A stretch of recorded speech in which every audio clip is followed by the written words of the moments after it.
Padre, en el nombre que es por sobre todo nombre, en el nombre de nuestro Señor Jesucristo, nuestro Señor y nuestro Salvador, nuestro Redentor, el Todopoderoso, el gran yo soy, el Santo de Dios, el Santo de Israel, en esta noche postrados delante de ti, ante el autor de la vida. Señor, venimos y nos presentamos postrados, Señor, ante tu grandeza, ante tu poder, ante tu señorío, Señor. Agradecidos contigo, Señor, por una noche más, por un día más que tú nos das, Señor, en tu gracia, en tu amor, en tu bondad, Señor, en tu misericordia, Señor. Queremos en esta noche adorarte, queremos alabarte, queremos exaltarte, Señor. Queremos reconocer, Señor, tu grandeza, Señor, tu poder. Y queremos reconocer, Señor, también esta noche, Señor, que somos pecadores, que te ofendemos, que te fallamos, Señor, que somos carne, Señor, todavía, Señor, que estamos en un cuerpo de muerte, Señor. Perdónanos y límpianos, Señor, con tu preciosa sangre, Señor. Que seas tú, amado Señor, poderoso y bendito Jesús, Señor, en esta noche, Señor, recibiendo la gloria y la honra. Solo queremos ser más como tú y menos como nosotros, Señor. Te pedimos que sea tu Santo Espíritu, Santo y precioso Espíritu, Señor, dirigiéndonos, iluminándonos y dándonos sabiduría conforme a tu palabra, Señor. Gracias una vez más, Señor, por este tiempo. Señor, líbranos de hacer algo en nuestros propios medios. Queremos pedirte, amado Señor, que tú continúes esa obra que ya has empezado en cada uno de nosotros, Señor. Que tú continúes bendiciendo tu iglesia. Que tú continúes bendiciendo, Señor, a cada uno de nuestros hermanos con sus circunstancias, Señor. Que tú continúes interviniendo, fortaleciéndolos, Señor, llenándolos de ti, Señor. Gracias, Señor, precioso y bendito, Señor. Bendice a mis hermanos, Señor, en esta noche. Bendice a aquellos hermanos que están desde sus hogares, que no han podido tal vez en este momento conectarse, Señor. Bendícelos, Señor, cuídalos, guárdalos, Señor, y continúa tú, Señor, obrando sus vidas. Y todo esto te lo pedimos en el precioso nombre de nuestro Señor Jesucristo. Amén y amén. Muy bien, amada familia, entonces vamos a continuar, como decíamos, con nuestro estudio, digamos que traemos de los lunes. Hemos venido, como hablábamos ahora con don Edwin, hablando acerca de la ley. Nosotros podemos ver que la ley de Dios, ordena la justicia, pero no puede proveer los medios para alcanzar esa justicia. O sea, en otras palabras, la ley, como ya lo hemos dicho anteriormente, nos muestra, nos da a conocer el pecado, pero no nos da el poder, digámoslo así, para nosotros vencer el pecado, para alcanzar esa justicia, digamos que agrada a Dios, ¿verdad? Por lo tanto, hermanos, lo que la ley fue incapaz de hacer por los hombres caídos, Dios mismo lo hizo. La ley puede condenar al pecador, pero únicamente Dios puede condenar y destruir al pecado. Voy a repetirlo nuevamente. Lo que la ley fue incapaz de hacer por los hombres caídos, Dios lo hizo por nosotros. ¿Cómo lo hizo Dios? Por medio de su Hijo. La ley puede condenar, la ley de hecho nos condena. Todos nosotros estábamos condenados por la ley de Dios, pero únicamente Dios puede condenar y destruir al pecado.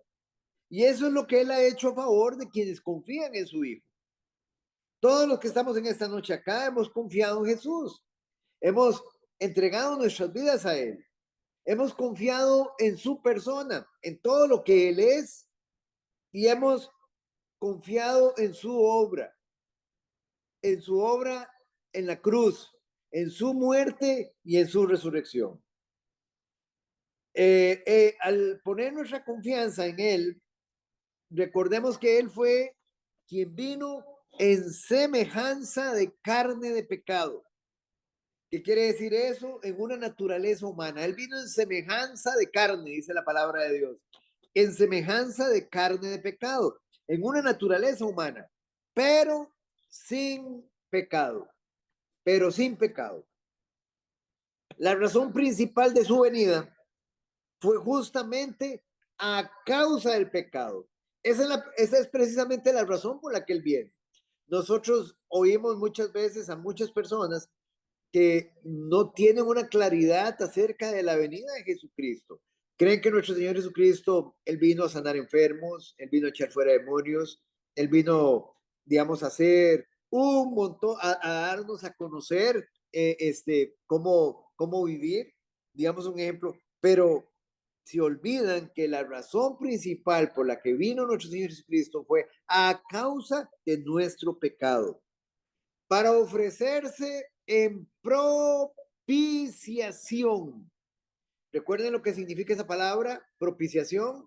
Recordémosla. ¿Qué es lo que significa? Ofrenda perfecta que aplaca la ira de Dios. Es la ofrenda perfecta. La propiciación es la ofrenda perfecta que aplaca la ira de Dios. Entonces, en otras palabras, el sacrificio de nuestro Señor Jesucristo es esa ofrenda perfecta, la única que acepta el Padre. La única, porque es perfecta. Y es la única que aplaca la ira de Dios sobre el pecador. Recuerden que la ira de Dios está sobre el pecador. Todos hemos pecado, todos estamos destituidos de la gloria de Dios. Y el sacrificio de Cristo es la única obra que nuestro Señor acepta. Y es la única que aplaca la ira de Dios por el pecado de toda la humanidad. En su encarnación, nuestro Señor Jesucristo fue un hombre completo, plenamente encarnado, revestido con la apariencia externa de carne de pecado. O sea, nuestro Señor estaba revestido de un cuerpo humano. Nuestro Señor Jesucristo, ¿qué nos dice? Vamos a Hebreos, vamos a ir a Hebreos, capítulo 4, don Edwin, Hebreos capítulo 4. Vamos a ir a Hebreos capítulo 4, versículo 15.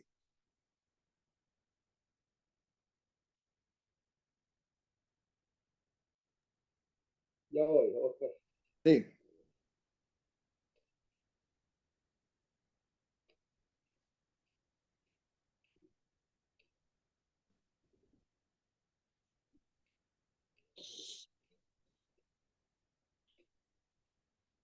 Cuatro quince. 4:15, correcto. Sí, señor. Porque no tenemos un sumo sacerdote que no pueda compadecerse de nuestras debilidades, sino uno que fue tentado en todo según nuestra semejanza, pero sin pecado. Ok, ese es nuestro Señor Jesucristo. Él fue tentado en todo. Él fue tentado. Él fue probado en todo, según nuestra semejanza. ¿Qué quiere decir según nuestra semejanza? Según nuestra humanidad. O sea, él estaba en un cuerpo humano y en ese cuerpo humano que él estaba, él fue tentado en todo, pero sin pecado. Sin pecado. Ahora, si él no hubiera sido plenamente humano y plenamente libre de pecado, él no hubiera podido ofrecer un sacrificio aceptable a Dios por los pecados del mundo. Voy a repetir esto porque esto es muy importante, hermanos. Que iba pasando un avión, pero vamos a repetirlo nuevamente. Si nuestro Señor Jesucristo, Él no hubiera sido plenamente humano y plenamente libre de pecado, Él no hubiera podido ofrecer un sacrificio aceptable a Dios por los pecados del mundo. Si Jesús no hubiese sido el mismo, si Jesús no hubiera sido el mismo completamente libre de pecado. O sea, vamos a ponerlo así, Jesús tenía que ser primeramente humano y segundo libre de pecado.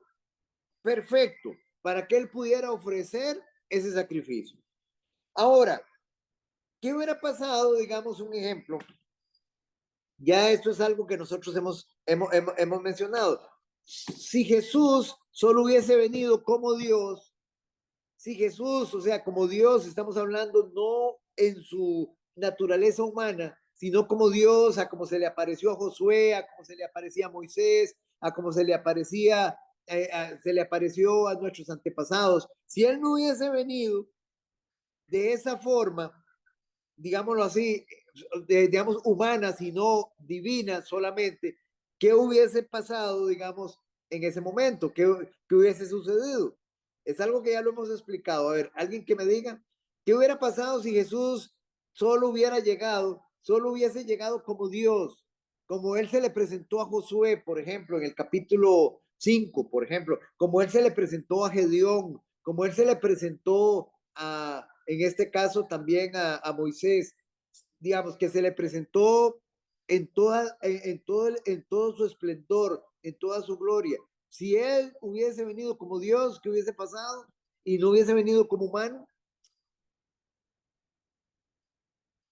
¿Recuerdan? Es algo que ya lo hemos explicado. Creo que su obra no hubiera sido hecha completa. Está bien, así.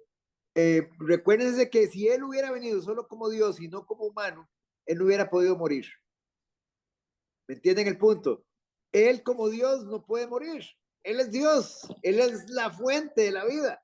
Él no hubiera podido morir. Entonces, Él tuvo que venir como humano. Él era completamente Dios y completamente hombre para que Él pudiera morir y para que también pudiera resucitar, para que Él pudiera, digamos, llevar a cabo el sacrificio, digamos, perfecto y tomar el lugar de nosotros, porque Él nos estaba representando, Él estaba representando nuestra naturaleza humana, Él representaba la naturaleza humana en ese momento. Entonces, nuestro Señor Jesucristo, Él resistió todas las tentaciones de Satanás y le negó al pecado cualquier lugar en su vida terrenal. El pecado tuvo que rendir su supremacía en la carne al vencedor sobre él. ¿Quién es el vencedor del pecado? Cristo. Y como vencedor del pecado, él también es vencedor sobre la consecuencia del pecado. ¿Cuál es la consecuencia del pecado? ¿La recuerdan? Muerte. La muerte, correcto. Esa es la consecuencia del pecado. Y nuestro Señor Jesucristo, al vencer el pecado, Él vence la muerte.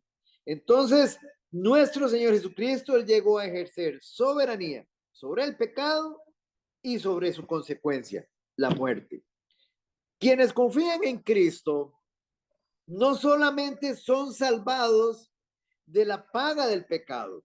O sea, nuestro Señor Jesucristo no solamente nos salvó a nosotros, digamos, hablemos así, de la condenación eterna. Uy, bendito sea el Señor, nos salvó de la condenación eterna. Bendito sea. Claro, precioso eso. Pero no solo nos salvó de la condenación eterna, sino que por primera vez en nuestras vidas, ahora nosotros somos capaces de cumplir las justas normas de Dios.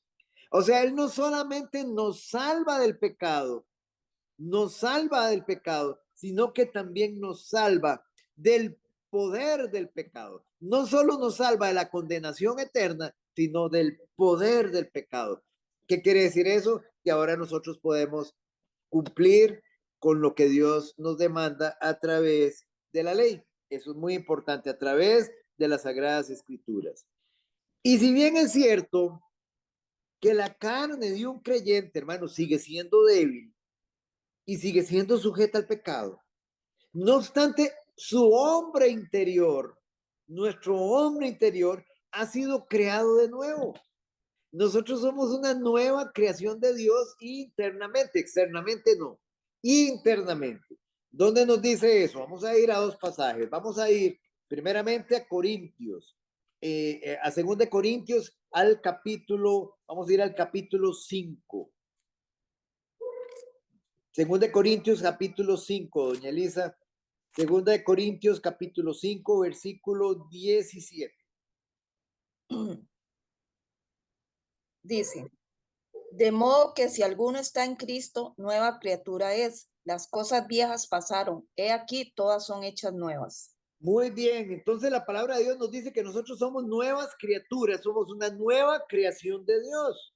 Somos una nueva creación de Dios. ¿Pero a dónde? ¿En qué parte de nosotros es que somos una nueva creación de Dios? Hombre interior. En el hombre interior, excelente. En el hombre interior. ¿Y qué es el hombre interior? ¿Qué involucra el hombre interior? El Es en alma el- y el espíritu. Correcto, el alma y el espíritu. Nuestro cuerpo no es una nueva creación, nuestro cuerpo no ha sido redimido. Digámoslo así, esto es muy importante que nosotros lo tengamos presente. ¿Qué fue lo que fue redimido? Nuestra alma y nuestro espíritu, nuestro hombre interior. Somos una nueva creación de Dios. ¿A dónde? Internamente. Nuestro cuerpo no ha sido redimido. Ahora, voy a repetir lo que estamos diciendo, nuevamente porque es muy Oscar, importante. Sí, señor, dígame, don Juan Carlos. no soporto la tentación. Ajá, Está, dele. este, digamos, la redención del cuerpo, por decirlo de alguna manera, no sé si será la palabra correcta, Ajá, exacto. del cuerpo físico nuestro. Eso va a ser en el arrebatamiento, ¿verdad? No, señor. Eso va a ser, No, sí, correcto. O sea, una es en el arrebatamiento o es en el momento en que Dios lo llame a su presencia. O sea, ok. en cualquiera de los dos. Digamos un ejemplo, si el Señor, en el momento que el Señor nos llame a su presencia, Él nos redime el cuerpo. Él tiene un cuerpo nuevo para nosotros. O en el momento en que Él, digamos, venga por su iglesia. Muy bien, en el arrebatamiento, en el momento en que Él venga por su Un iglesia. cuerpo nuevo y un hombre nuevo. Amén, así es, así lo dice el libro de Apocalipsis. Sí. Digamos, en los primeros capítulos que Él tiene una piedrecita con un nombre nuevo para cada uno de nosotros. Perfecto, pero vamos a ver que lo que iba a repetirles es, y esto es muy importante que nosotros lo tengamos presente, es el hecho, hermanos, de que si bien es cierto que nosotros hemos sido salvados por el Señor, ¿salvados de qué? De la condenación eterna, salvados de las consecuencias del pecado. ¿Cuál es la consecuencia del pecado? La muerte. Entonces hemos sido salvados de las consecuencias del pecado, la condenación eterna.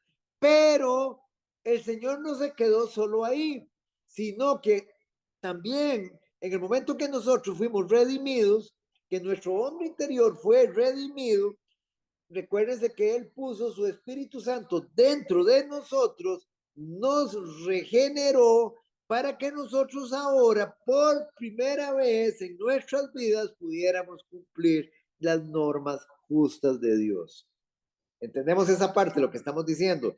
Antes nosotros no teníamos poder para hacer la voluntad de Dios. No teníamos poder, queríamos, pero no podíamos.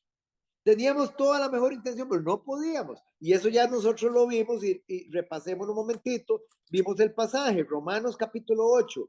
Vamos a Romanos capítulo 8. Romanos capítulo 8, versículo, vamos a ver acá.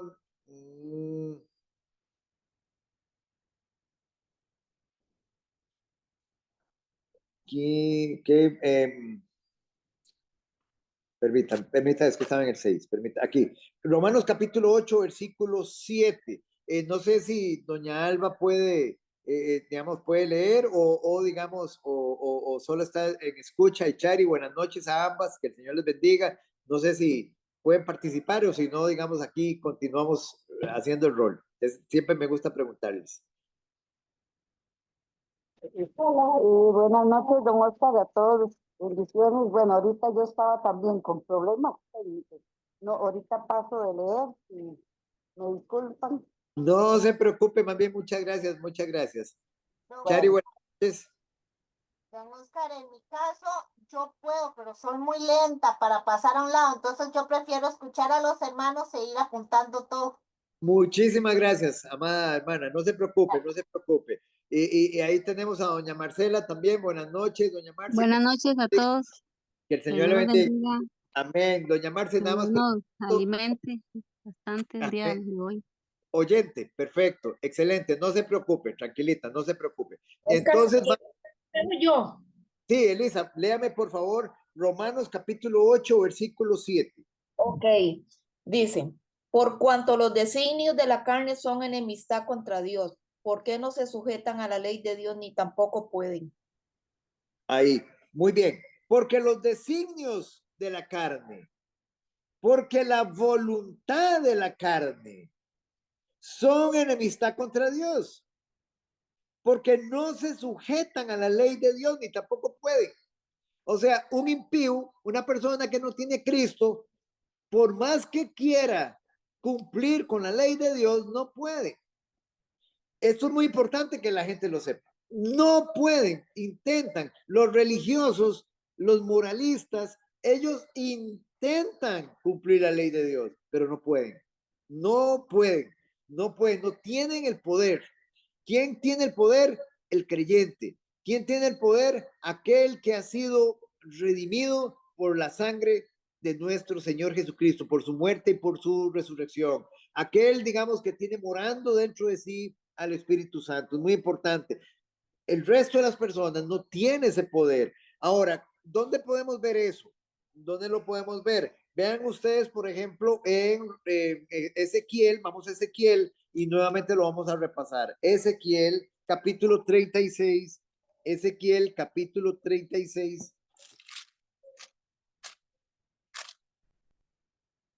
Versículos 26 y 27, don Edwin.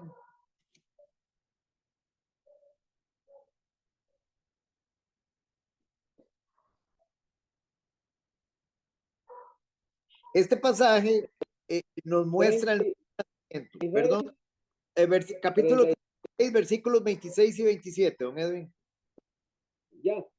Ya, por favor. Lo leo. Sí. Os daré corazón nuevo y pondré espíritu nuevo dentro de vosotros y quitaré de vuestra carne el corazón de piedra y os daré un corazón de carne. Y pondré dentro de vosotros mi espíritu y haré que andéis en mis estatutos y guardéis mis preceptos y los pongáis por obra. Bueno, esta es precisamente la obra del nuevo nacimiento profetizada por el profeta Ezequiel.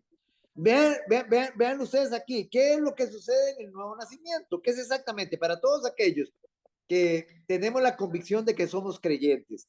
Y el Espíritu Santo nos dice a nosotros que son creyentes. Esto fue lo que sucedió. Os daré un corazón nuevo. Recuerden que cuando dice os daré un corazón nuevo, está hablando del hombre interior. Está hablando del alma y del espíritu. Dice, os daré un corazón nuevo y pondré espíritu nuevo dentro de vosotros. O sea, hasta aquí lo que está hablando el Señor es de la regeneración, de lo que está sucediendo en el hombre. Ve, aquí no está hablando del Espíritu Santo, está hablando del proceso de regeneración que está pasando en el hombre, en el nuevo nacimiento. Os daré un corazón nuevo y pondré espíritu nuevo dentro de vosotros. Ese espíritu nuevo es el espíritu del hombre. Estábamos hablando de un espíritu nuevo, una alma nueva. Dice, y quitaré de vuestra carne el corazón de piedra y os daré un corazón de carne, un corazón de piedra. Él va a quitar aquel corazón endurecido por el pecado y nos va a dar un corazón sensible a las cosas del Señor. Versículo 27. Y aquí viene el punto. O sea, el Señor no se conformó solo con, hablámoslo así, con limpiarnos y dejarnos, digamos, un ejemplo, como nuevos. Él dice, bueno, yo lo voy a hacer nuevo, aquí está, ahora sí, juéguesela de nuevo. Ya lo dice nuevo, ya tiene un alma nueva y tiene un espíritu nuevo, ahora juéguesela. No, Señor, así no es como lo hace nuestro Señor Jesucristo. ¿Cómo lo hizo? Aparte de eso, Él dice, no los voy a dejar solos, voy a poner dentro de vosotros mi espíritu. Véanlo como está ahora la palabra espíritu, está en mayúscula. Voy a poner dentro de vosotros mi espíritu. Ese es el momento en que el espíritu viene a residir, viene a morar dentro de nosotros. Y haré que andéis en mis estatutos. Ahora sí podemos andar en sus estatutos, en sus preceptos, en sus mandatos. ¿Por qué ahora sí? Porque ahora tenemos al Espíritu Santo con nosotros, porque ahora tenemos poder. Y dice, y ahora podemos poner por obra, dice, sus mandamientos. Ese es el punto. O sea, ¿por qué ahora nosotros podemos obedecer? Porque ahora tenemos poder para hacer su voluntad. Porque el Espíritu Santo está en nosotros. porque Él nos ha regenerado, porque Él nos ha hecho una nueva creación de Dios. Esto no ha sucedido, no sucede en un impío. Un impío no ha sido ni regenerado, ni tiene al Espíritu Santo con él. Esa es la razón por la cual hoy nosotros podemos obedecer. Entonces, es muy importante. ¿Dónde podemos ver esto también? En Romanos capítulo 8, versículo 2. Vamos a Romanos 8:2. Doña Elisa.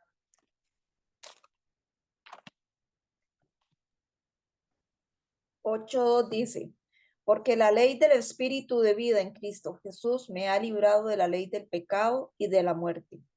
Muy bien. Aquí está el proceso nuevamente.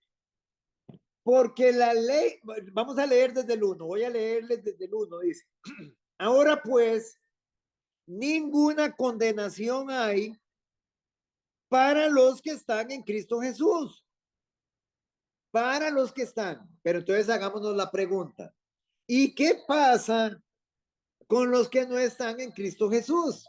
Muy importante. ¿Qué pasa con los que no están en Cristo Jesús?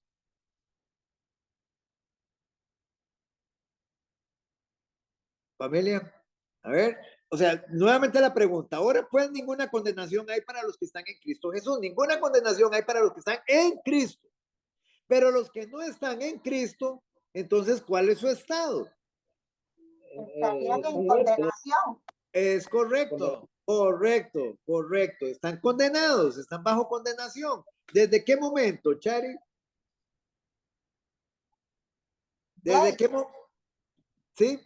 No, o sea, ¿Desde qué instante están en condenación? ¿Desde qué momento están en condenación esas personas? primero desde el momento en que, yo pienso que desde el principio, porque estábamos condenados desde la Adán y Eva, no había. Es correcto. Entonces estábamos condenados desde que nacimos. Por naturaleza. Muy importante tenerlo presente. Muchas gracias, Chari. Muy bien, muy importante tenerlo presente. Entonces, toda persona que no esté en Cristo está bajo condenación. ¿Qué lo condena? La ley de Dios. ¿Por qué lo condena? Porque ahora, veamos a ver, recuérdense que quien lo condena la ley, ahora, ¿por qué está condenado? Está condenado por la ley de Dios. ¿Por qué? Porque recuérdense que la demanda que Dios hace es perfección absoluta y el hombre no puede cumplir la ley de Dios perfectamente, absolutamente, no lo puede cumplir. Dios pide perfección absoluta. Entonces el hombre quedó condenado.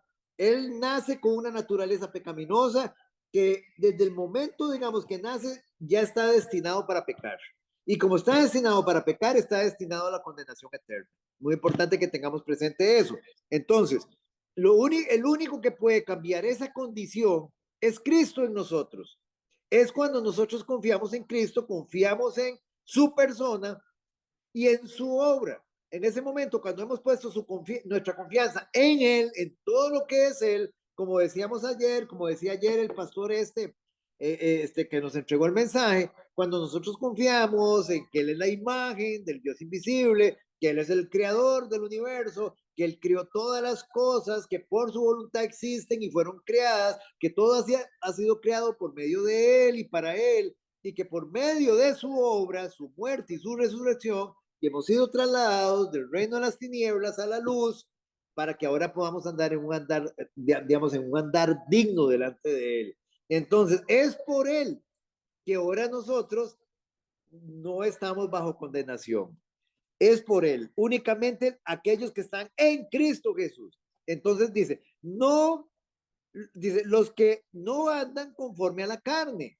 Y aquí nos dice, ok, si usted sigue, digamos, si usted se mantiene todavía en la carne, ¿qué significa mantenerse en la carne? Si usted se mantiene aún en prácticas de pecado, si usted se mantiene aún en, digámoslo así, transgrediendo, digámoslo así, voluntariamente, la ley de Dios, usted todavía está en condenación.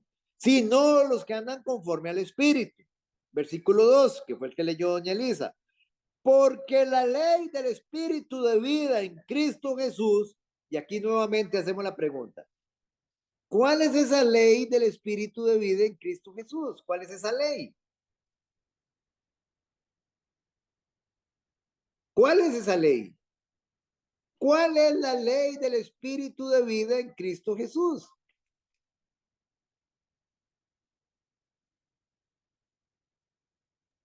No es nacer de nuevo, Oscar. Recuérdese, vea, digamos, nuevamente, don Edwin, alguien más que tenga otra opinión, ya le explicamos a don Edwin. ¿Alguien más?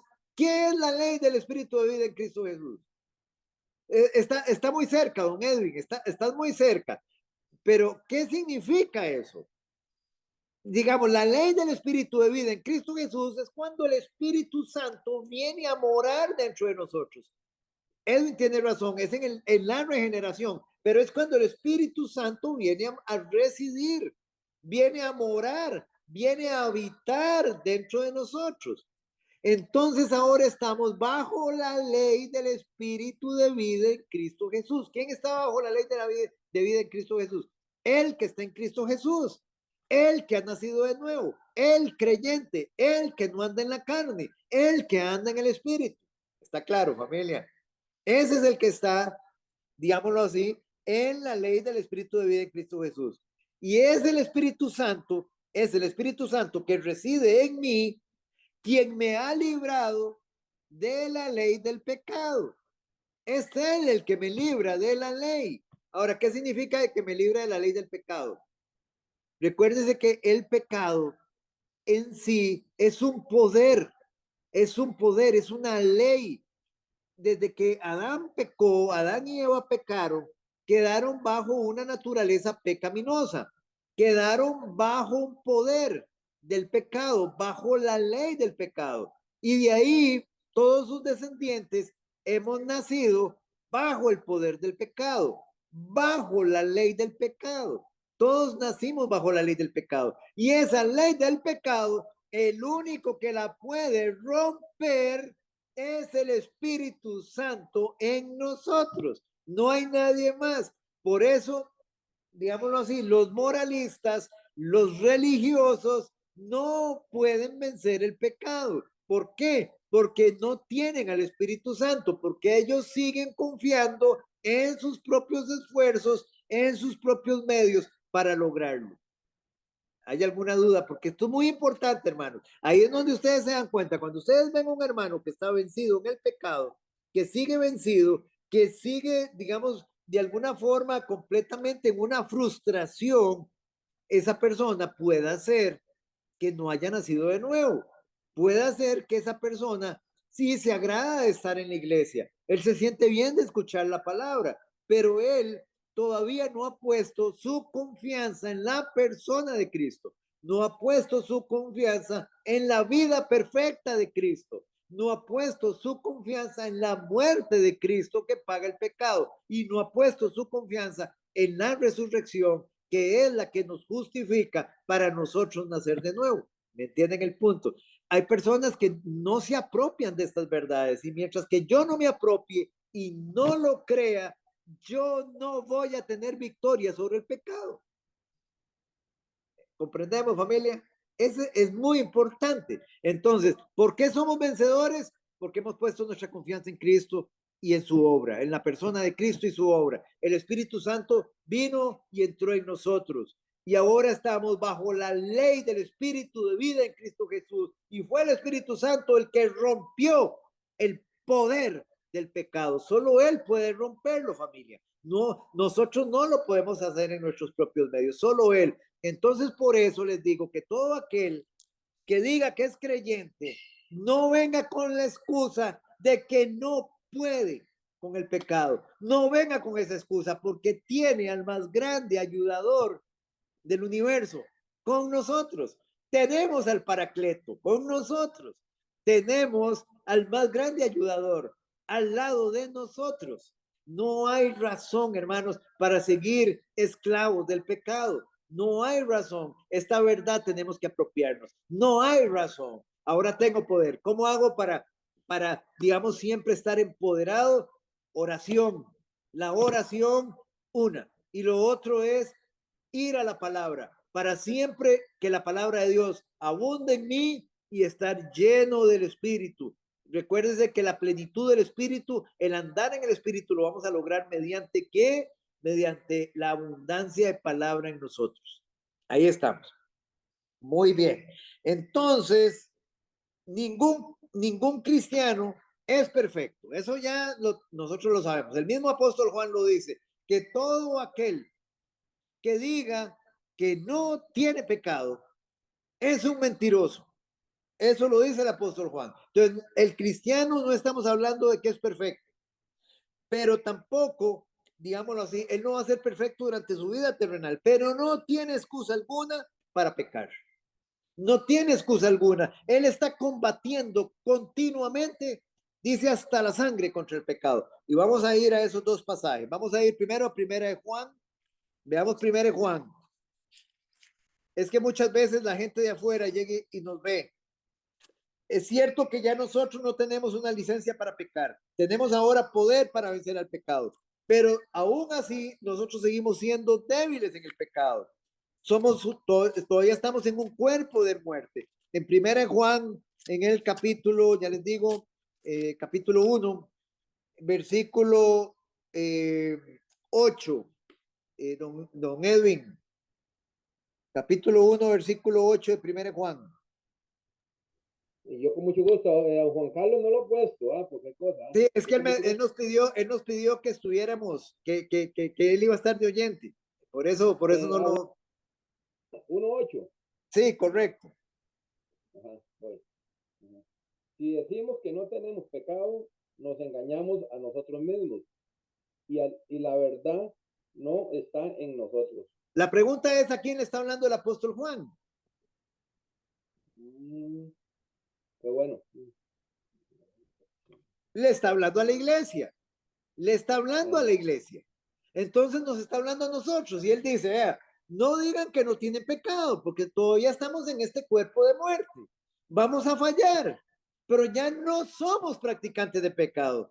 Eso él lo insiste. Y vean ustedes, si ustedes quieren verlo acá, véanlo ustedes. En el versículo, vamos a acá al versículo, capítulo 3, doña Elisa, en el capítulo 3, vamos a ir al versículos 8 y 9. Le está hablando a la iglesia el apóstol Juan. Muy importante que no pierdan de vista eso. ¿Qué dice? Primero Juan, ¿verdad? Primero Juan, capítulo 3, versículos 8 y 9. Ajá. El que practica el pecado es del diablo, porque el diablo peca desde el principio. Para esto apareció el Hijo de Dios, para deshacer las obras del diablo. Todo aquel que es nacido de Dios no practica el pecado, porque la simiente de Dios permanece en él y no puede pecar porque es nacido de Dios. Le está hablando a la iglesia y le dice, vea, hay una diferencia y muy importante. El cristiano peca, sí peca, falla, es débil todavía. Nosotros nos resbalamos, caemos, pero no nos quedamos postrados en el pecado. No nos quedamos ahí revolcándonos en el pecado. No practicamos, y esa es la palabra clave. No somos hacedores de pecado, no somos practicantes de pecado, no nos gozamos en el pecado. Por eso el apóstol Juan dice, el que practica el pecado, y lo deja claro, él dice, el que practica el pecado es del diablo, le pertenece todavía a él, todavía está en el reino de las tinieblas, porque el diablo peca desde el principio. Para esto apareció el Hijo de Dios, para deshacer las obras del diablo. O sea, si usted es un hijo de Dios, el Hijo de Dios, perdón, si nosotros somos hijos de Dios, el Hijo Santo y perfecto de Dios apareció para deshacer toda obra del diablo en nosotros. Muy importante que lo tengamos presente. Versículo 9. Todo aquel que es nacido de Dios, todo aquel que ha nacido de arriba, que ha nacido de nuevo, dice, no practica, sí, falla, sí, pero no practica el pecado. Ahí está la gran diferencia. Porque la simiente de Dios permanece en él. Y aquí hay dos cosas que permanecen en nosotros. Una, el Espíritu Santo de Dios, y lo otro, su palabra. Permanece en nosotros. La palabra de Dios permanece en nosotros. La semilla, la palabra, permanece en nosotros. Permanece continuamente en nosotros. Y no puede pecar porque es nacido de Dios. Ese es el punto. O sea, no es que no fallamos, es que no practicamos el pecado. Ahora vamos a Hebreos, capítulo 12. Hebreos capítulo 12, nuevamente. Estamos hablándole a los creyentes. Estamos hablando de aquellos creyentes que todavía se escudan en que pueden mantener una doble vida, que pueden mantener una doble moral, una doble cara. No, no, si usted tiene el Espíritu Santo, no. ¿Qué dice capítulo 12, versículo 4? Don Edwin.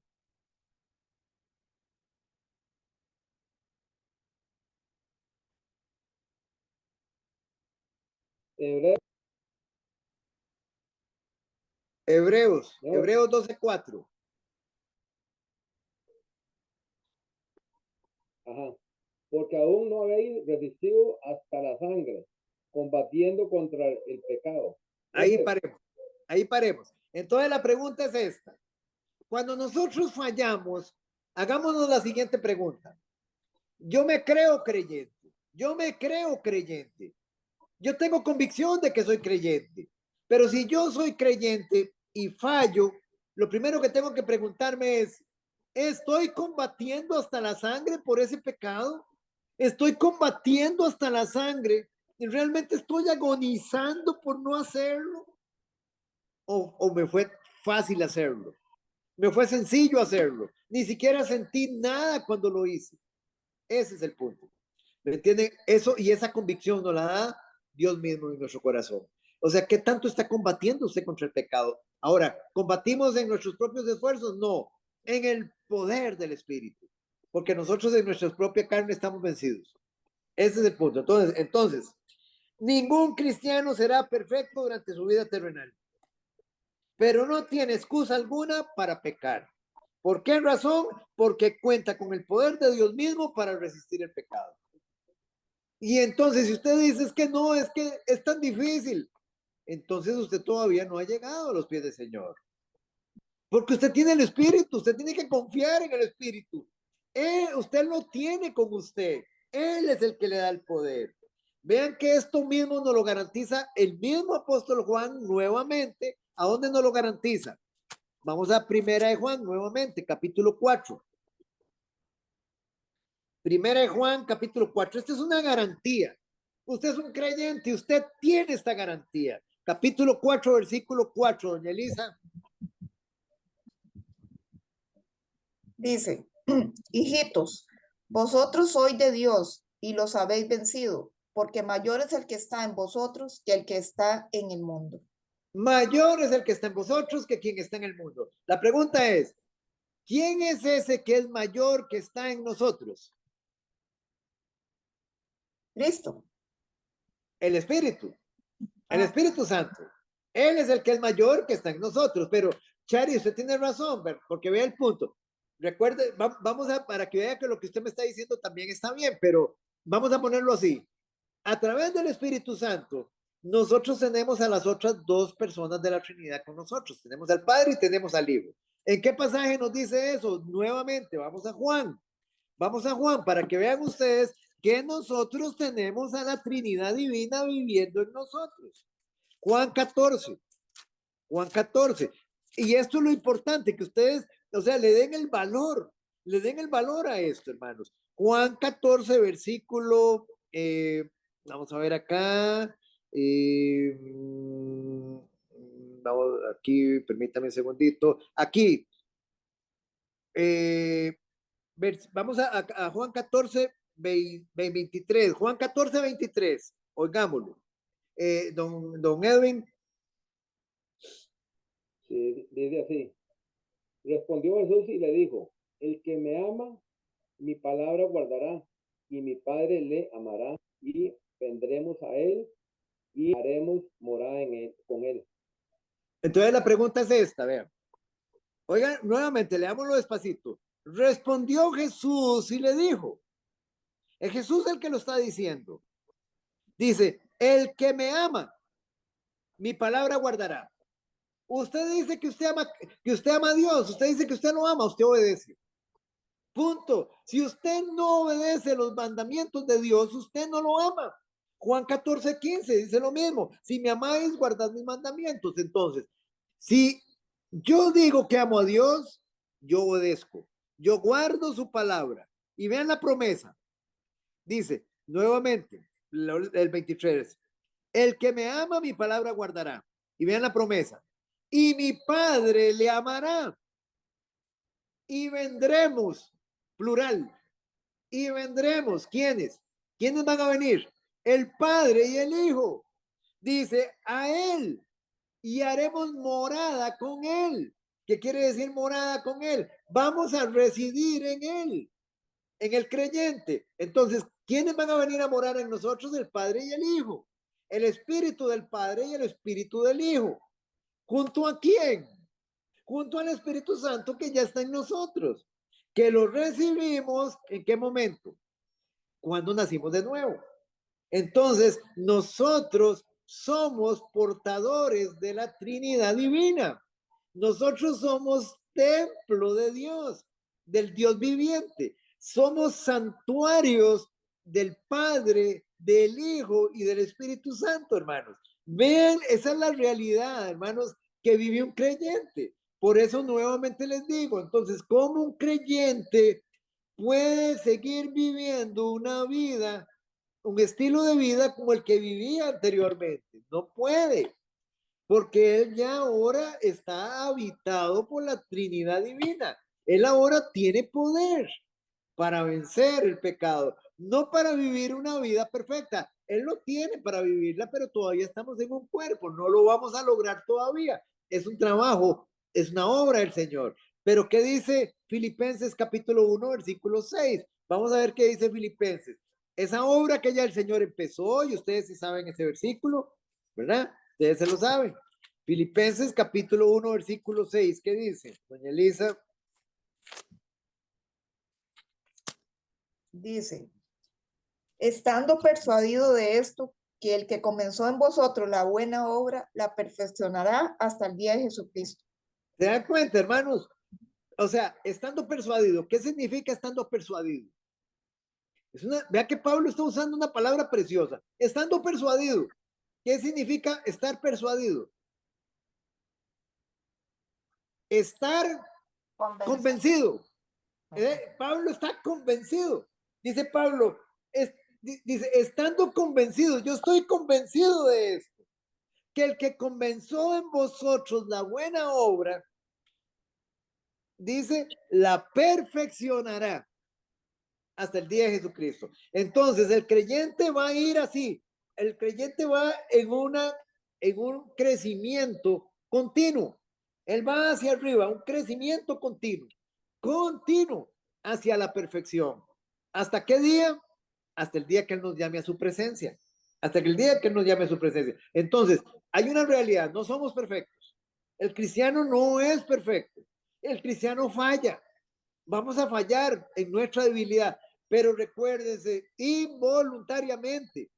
Hoy el creyente, digamos, la única, digamos, lo que se justifica en un creyente es un pecado involuntario, por ignorancia, por debilidad. No por práctica, sino porque, uy, Señor, perdóname, yo no sabía eso, Señor. Yo no sabía eso, estaba jugando lotería, estaba jugando chances, estaba jugando, Señor, con juegos de azar, y yo no sabía que eso te ofendía, yo no sabía que el estar en esa práctica era tener comunión con demonios. Yo no lo sabía, Señor. Yo no sabía que habían demonios que estaban controlando. ¿Y dónde dice eso? La misma palabra de Dios lo dice. En Isaías 65, que hay dos demonios que controlan los juegos de azar. El destino y la fortuna, lo dice. Entonces es muy importante saberlo. Destino y fortuna controla la vida de aquellos que están en los juegos de azar. Los tiene controlados. Y una persona que esté ahí, lógicamente, digámoslo así, no puede estar, digámoslo, en una comunión con el Señor. Solamente puse un ejemplo, pero puede ser cualquier otro ejemplo, cualquier otra práctica. ¿Me entienden el punto? O sea, si nosotros tenemos al Espíritu, mayor es el que está en nosotros que quien está en el mundo. ¿Quién es el que está en el mundo? Satanás. Él como el máximo jerarca. Pero recuérdense, a mí me hace mucha gracia cuando la gente dice, hoy aquí vengamos, reprendamos al diablo, echémoslo fuera, atemos al diablo. O sea, hermanos, atar al diablo. ¿Cómo lo voy a atar? El diablo, digámoslo así, recuerden, el diablo solo puede estar en un solo lugar a la vez. Entonces, o sea, y el diablo no va a perder tiempo conmigo. Él no pierde tiempo conmigo. Él está en las grandes esferas, digamos, controlando gente de mucho mayor poder. A mí me manda una hueste de maldad. Me manda digamos, por ahí un demonio menor, pero no me va a mandar, jamás me va a mandar un gobernador, un príncipe. Eso los manda, digamos, a los representantes de los estados, pero digamos, de los gobiernos, de las naciones poderosas. Entonces, hermanos, muy importante, más grande el que está en nosotros que quien está en el mundo. Vean lo que dice el apóstol Pablo. Vamos a Romanos capítulo 5, versículo 10. Romanos 5, 10.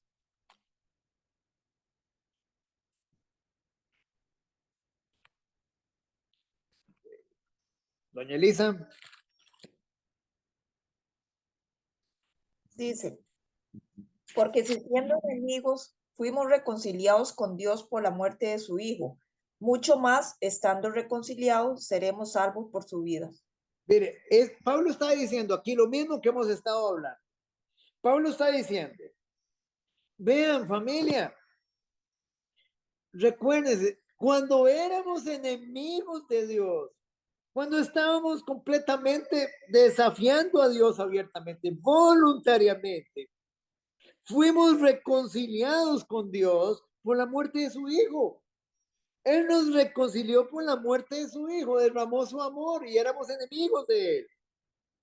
Ahora, cuanto más estando reconciliados, vamos a ser salvos por su vida. ¿Qué quiere decir eso? O sea, no se trata solamente de que yo lo vaya a salvar, de que yo lo vaya a hacer libre a usted, digamos, yo lo limpié, lo justifiqué y ahora lo dejo solo. No, sino que yo le doy mi espíritu para que usted pueda caminar en victoria.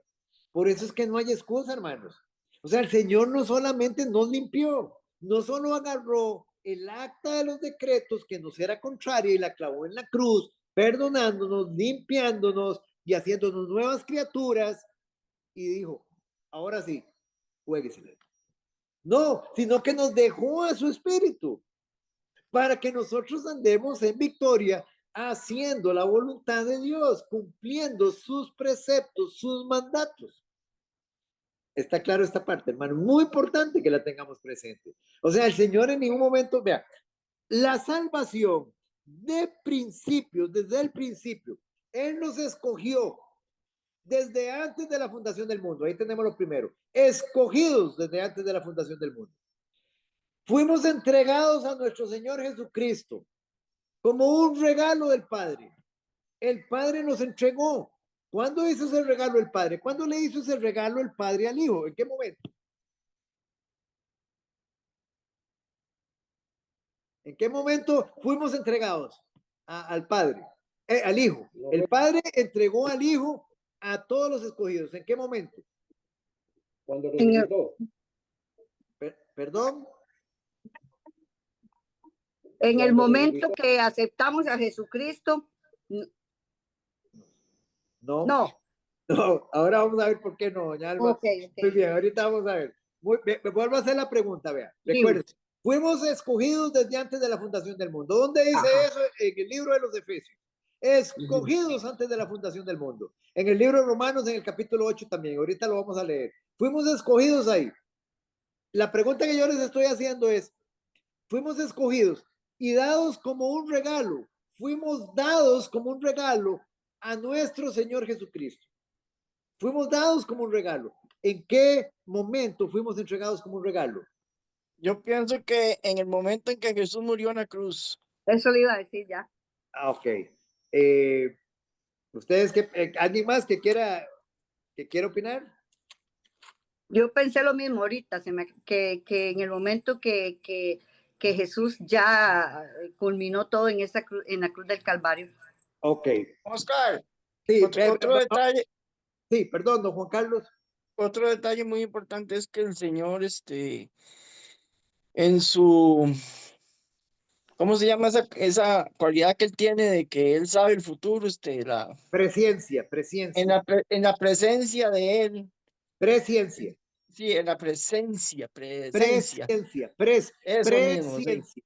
Recuerden, sí. Es P-R-E-S Sí, es que no la ciencia. pronuncio bien. No se preocupe, no se preocupe, es nada más porque no, digamos, nada más para explicar el término. Ahorita lo vamos a explicar. Sí, sí. Dígame. No, no, perfecto, sí. Entonces el Señor en su presencia, ya él sabía lo que iba a suceder, ya de antemano, ya Ajá, él lo sabía.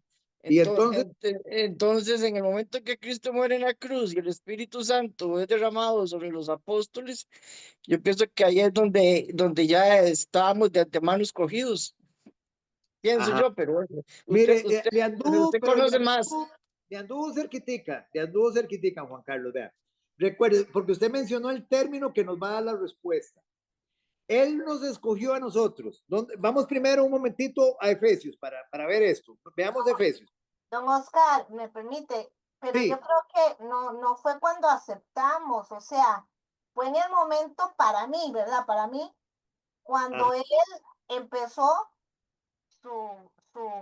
¿verdad? Su ministerio, porque ya él empezó a buscarnos, ya éramos como de alguna forma los que éramos escogidos por la presencia, como dijo.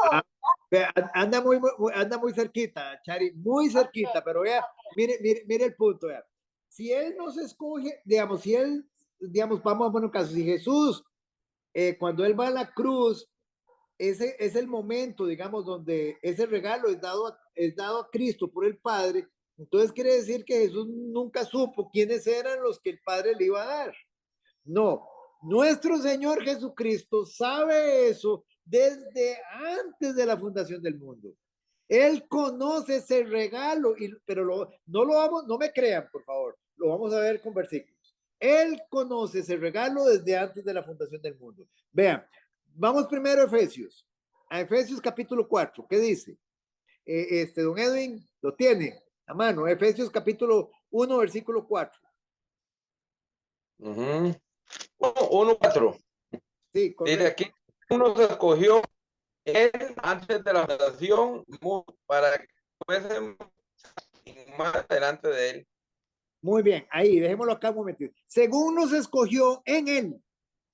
O sea, el Padre nos escogió en él. El Padre es el que nos escoge en él, en Cristo. Antes de la fundación del mundo. Estamos escogidos desde antes de la fundación del mundo. ¿Cómo puede hacer eso el Padre? En su presencia. ¿Qué es la presencia de Dios?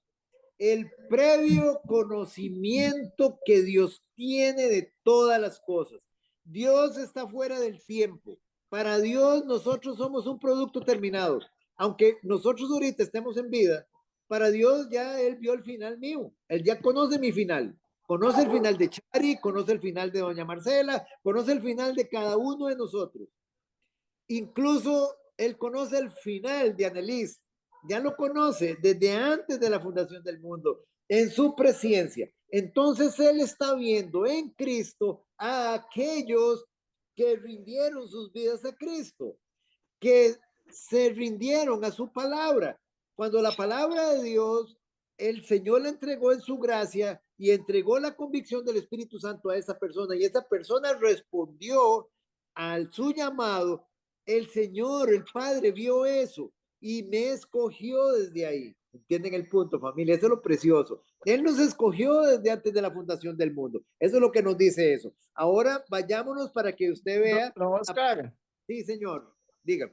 diga, entonces, lo mismo se aplica, exactamente lo mismo se aplica para los redimidos durante la gran tribulación. Los Lo que vio mismo Juan en el, los que sí, vio Juan en el cielo, en Apocalipsis 7. correcto, todos, porque el Señor conoce todo. O sea, vamos a poner un caso. Él conoce tanto, así, tan profundamente todas las cosas que ya Él nos dijo a nosotros. Perdón, perdón, don Juan Carlos. No, Sí, no, así, nada más, enganchelo un toquecito. Ok, don Edwin, nos cierra un momentito el parlantito, don Edwin, es que se nos está metiendo ahí la señal. Muy bien, gracias, don Edwin. Entonces, desde el momento en que el Señor, digamos, nos ve a nosotros escogiendo, digámoslo, recibiendo su palabra, respondiendo a su llamado, respondiendo a su palabra y a la convicción del Espíritu Santo, el Señor, digamos, nos escoge a partir de ese momento. Igualmente, Él vio a los santos de la tribulación, rindiéndose durante el tiempo de la tribulación. Él conoce todo eso está en el conocimiento de él. Y tanto es así, familia. Ahora sí, vamos a Juan capítulo 17, versículo 24. Juan 17, 24, doña Elisa.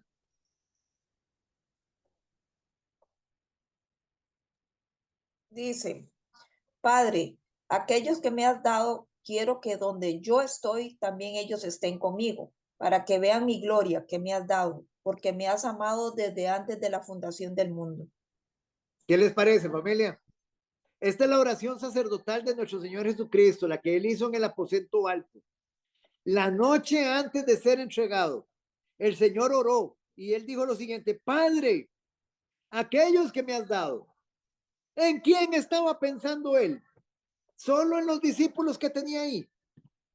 No, en nosotros. Él estaba orando por nosotros.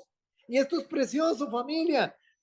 Ya estábamos en la mente del Señor. Él estaba ya orando por nosotros, aquellos que me has dado. ¿Y desde cuándo se los dio al Padre? Desde antes de la fundación del mundo. O sea, les hago una pregunta también que tiene que ver exactamente con lo mismo. ¿Desde cuándo fuimos nosotros anotados en el libro de la vida? Desde antes Desde la fundación del mundo. Desde antes de la fundación del mundo. No en el momento en que yo llegué y creí. No en el momento en que el Señor llegó y me llamó y yo respondí al Evangelio. No, porque Él sabe todas las cosas. Miren la presencia de Dios. Vamos un momentito a Apocalipsis. Vean la presencia de Dios. Esto es algo precioso, hermanos. Vean la presencia de Dios. Apocalipsis capítulo 13. Vean la presencia de Dios. Don Edwin, capítulo 13, versículo 8. 3, 8. 13, 8. 13, bueno. Dice así, y la oración de todos los moradores de la tierra. Un momentito, ahí no, despacito, don Edwin. Nuevamente. Y la oración de todos No, los moradores. no. ¿Qué dice? ellos la oraron. Y la adoraron, don Edwin. Está bueno. Y la adoraron todos los moradores de la tierra, cuyos nombres no estaban escritos en el libro de la vida, del Cordero que fue inmolado desde el principio del mundo. Muy bien. Entonces, miren qué interesante esto que está poniendo el apóstol Juan aquí. Dice, y la adoraron todos los moradores de la tierra. Esto estamos hablando que es durante el tiempo de la tribulación. Están, digámoslo así, ¿a quién adoraron? A la bestia. Dice, y la adoraron todos los moradores de la tierra. Y vean lo que dice, cuyos nombres no estaban escritos en el libro de la vida del Cordero, que fue inmolado desde el principio del mundo. Vean lo que está diciendo. Dicen que el Cordero, está diciendo Apocalipsis, que el Cordero fue inmolado. ¿Qué significa la palabra inmolado? Sacrificado. Sacrificado. Dice que el Cordero fue sacrificado, ¿desde cuándo? Desde el principio del mundo. Ajá, perfecto. Eso es lo que dice ahí. Pero, digamos, realmente es así. Realmente es así. ¿Cuándo fue? Digamos, ¿en qué momento fue sacrificado Jesús? Vayámonos en una línea de tiempo hacia atrás. ¿Hace cuánto fue sacrificado Jesús? En 2025, más o menos. Exactamente, hace 2025 años, pongámosle así. Hace 2025 años, nuestro Señor, digamos hace 2000 años, nuestro Señor Jesucristo fue sacrificado hace 2000 años. Ahora viene la pregunta. Eso, digámoslo así, hace 2000 años es el principio del mundo. No, señor. ¿se dan cuenta que no? Entonces, ¿qué nos dice eso? Que nuestro Señor, nuestro Padre Celestial, ya Él tenía planeado desde antes de la fundación del mundo, desde que hubiera universo, desde que el universo, no había universo todavía, y ya Él había planeado el sacrificio de su Hijo. El sacrificio de su Hijo no fue planeado porque Él sabía que el hombre iba a pecar. No. El sacrificio de su Hijo fue planeado por Dios porque Él quiere recibir gloria en todo. Y aunque él sabía que el hombre iba a pecar, Él da ahora el sacrificio para mostrar su amor a esa humanidad que le iba a fallar. Pero ¿desde cuándo? Desde antes de la fundación del mundo. Pero vean lo importante que es entender esto. O sea, somos un regalo del Señor. ¿Desde cuándo somos ese regalo? Desde antes de la fundación del mundo. Entonces, siéntase apreciado. Usted es un regalo para el Señor. Usted es un regalo para Cristo. Vean Romanos 8. Vamos a Romanos 8. La gente a veces no valora estas cosas. No valoramos que la Santísima Trinidad mora en nosotros, que somos santuarios del Dios viviente, que tenemos al más grande ayudador del universo, que hemos sido no solamente regenerados, sino que ahora tenemos el poder para vivir una vida en santidad. Él no nos dejó solos, no nos ha dejado solos. Romanos 8, versículo 29. Doña Elisa, 29 y 30. 29 y 30. Dice, porque a los que antes conoció, también los predestinó para que fuesen hechos conforme a la imagen de su Hijo, para que él sea el primogénito entre muchos hermanos.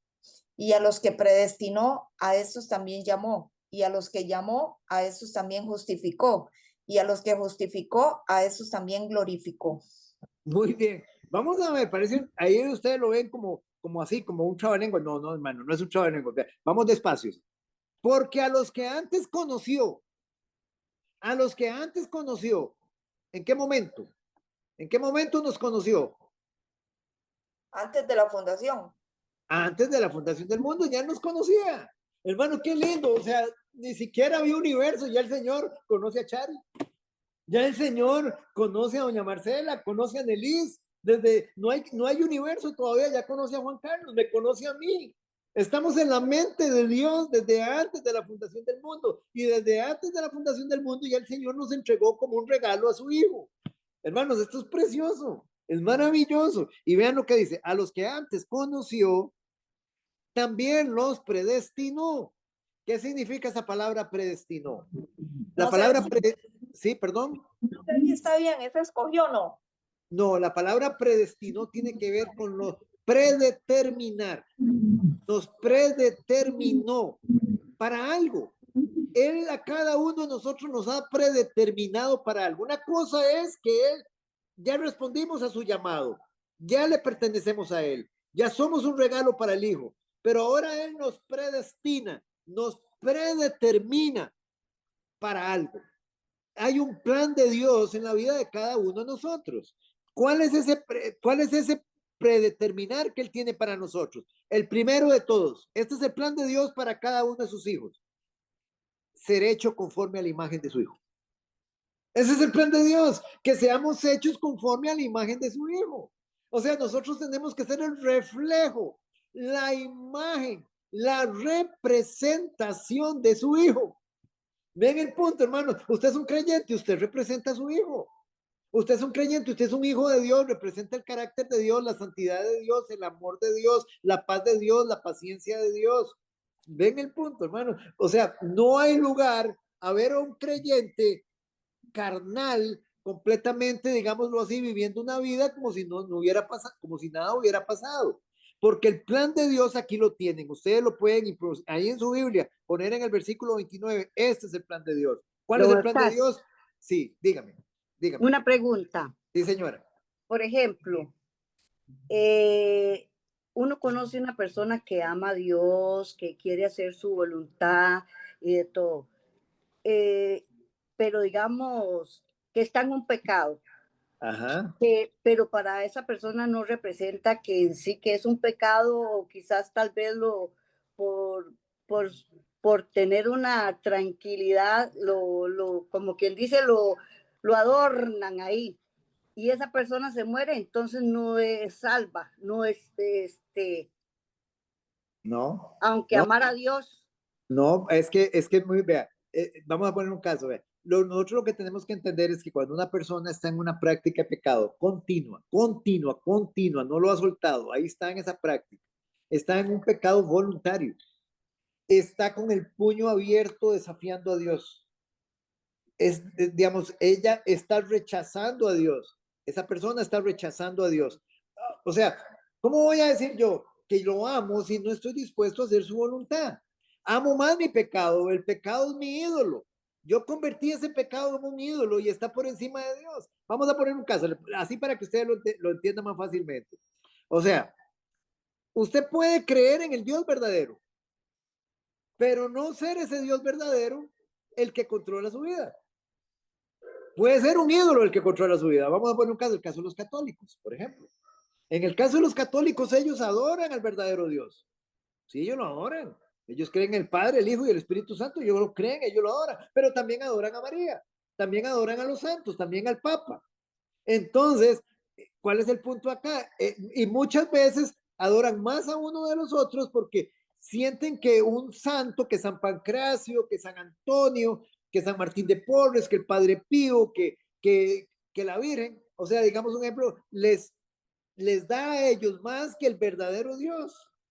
Hay santuarios de monjas que tienen, digamos un ejemplo, que adoran más a María, por ejemplo, que al mismo Jesucristo. Entonces, en ese sentido, ellos adoran al verdadero Dios, pero no lo tienen como Señor, no lo tienen como el curios de su vida. Les pongo otro ejemplo, ya lo vimos acá en una de las enseñanzas, por cierto, de este capítulo 7 de Hechos. Los israelitas no solo cargaban el tabernáculo del Dios verdadero, ellos también andaban otros en el mismo peregrinar en el desierto cargando el tabernáculo de Moloch y adorando, y adorando a Moloch. Sí, perdón, doña Marci. Aragón, creo que se llamaba. Sí, a Moloch, Moloch. Moloch y el otro, ya le digo, aquí mismo lo tengo en Hechos 7. Ellos no solamente adoraban a este ídolo Moloch, sino que también, vamos a ver, Renfán. A Renfán, ahí lo ven en el versículo 43 del capítulo 7. Entonces es interesante, los israelitas, el pueblo de Dios. Ok, entonces vean qué interesante. La iglesia hoy es el pueblo de Dios.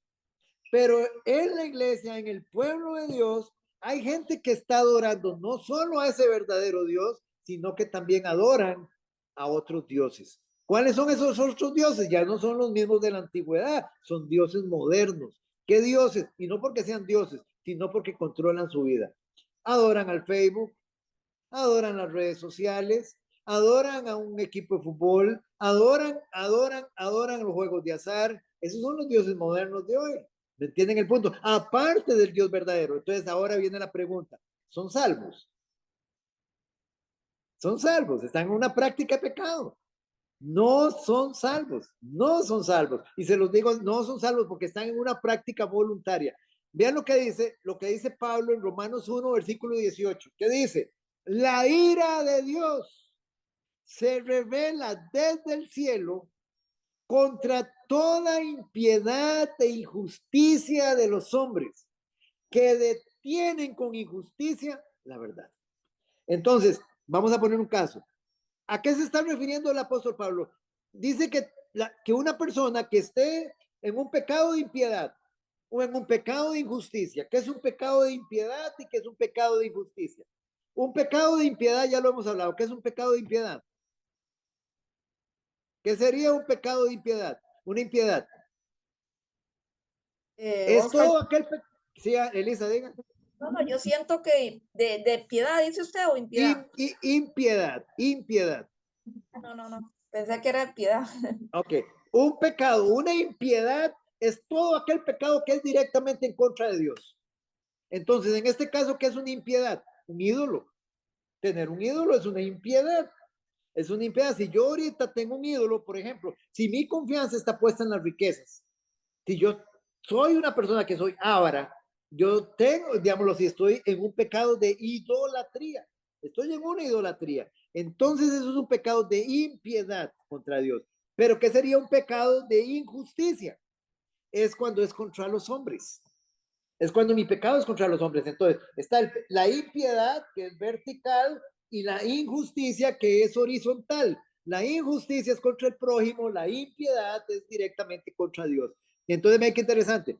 Yo estoy en una fornicación. Bueno, estoy en una injusticia contra el hombre. Ah, pero es que, ¿por qué dice que es injusticia? Si yo estoy fornicando y ella está consintiendo. Bueno, porque yo le estoy destrozando su alma. Aunque ella lo esté consintiendo, yo le estoy destrozando su alma a ella y ella está destrozando la mía. ¿Me entienden el punto? Entonces, a partir de ese momento que hay un pecado voluntario, sea de impiedad o de injusticia, se revela la ira de Dios. Ahora viene la pregunta: ¿una persona que tenga la ira de Dios sobre su vida es salvo? No es salvo, porque Él nos ha hecho libres de la ira de Dios.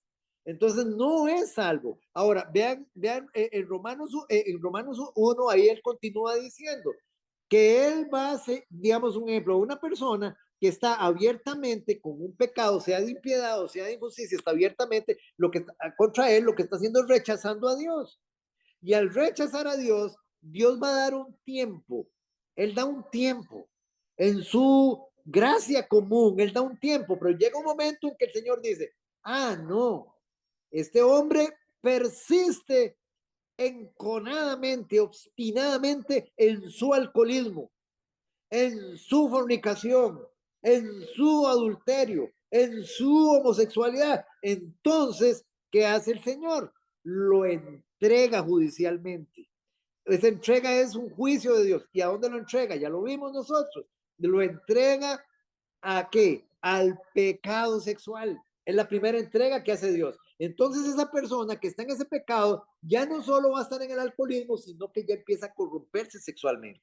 No solo está en los juegos de azar, sino que empieza a corromperse sexualmente. Como esa persona no quiere tomar en cuenta a Dios, entonces viene la segunda entrega. ¿Y cuál es esa segunda entrega judicial? ¿Cuál es ese segundo juicio de Dios? Lo entrega a la homosexualidad. ¿Y cuál es la tercera entrega? Porque ese hombre no quiere o esa mujer no quiere. La entrega a una mente reprobada, a una mente que no toma en cuenta a Dios, a una mente depravada, que es capaz de entrar en cualquier pecado. Ya a él no le importa, ya no hace diferencia de pecados. Todo eso lo habla Pablo en el capítulo 1 del versículo 18 al 32. Ustedes se lo pueden leer, cómo se va dando el degeneramiento de la persona. ¿A partir de qué momento, doña Alba? A partir del momento en que esa persona, aunque esté en la iglesia, aunque diga que tenga a Dios, aunque diga que la adora a Dios, pero si esa persona está en una práctica de pecado, llega un momento en que Dios agota su paciencia. No contenderá mi espíritu para siempre con él. ¿No lo dice el Señor en Génesis?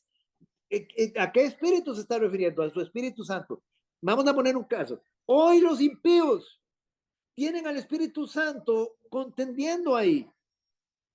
Les llegan personas que les llevan el evangelio, que les llevan la gracia, que los invitan a la iglesia, que mire, que venga, que lo invito, que voy a orar por usted. Ok, pero esas personas llega un momento en que Dios dice: ok, no quieres nada conmigo, quito mi gracia común, aparto a mi espíritu de ti y ok, ahora sí, siga su camino, siga su propio camino. Y ahí es donde viene la perversión de esa persona. Pero bueno, ahí es donde estamos. Entonces, para contestarle su pregunta, doña Alba, ¿hay gente así en la iglesia? Sí, hay gente así en la iglesia. Hay gente en la iglesia. Había gente así con los israelitas caminando en el desierto. Sí, había gente. Estaban adorando Moloch, estaban adorando al Renfán, estaban adorando al becerro de oro. Estaban, digamos, en idolatría. Ese fue uno de los mayores pecados de Israel. ¿Y Israel qué era? El pueblo de Dios. Y si ustedes se van a Judas 6, vayan, sin irnos de Romanos 8, que es donde estamos, vayan a Judas 6 para que ustedes lo vean. Judas capítulo 6, perdón, versículo 6, porque solo tiene un versículo. ¿Qué dice Judas, versículo, perdón, 5, en el 5? Judas, versículo 5, don Edwin.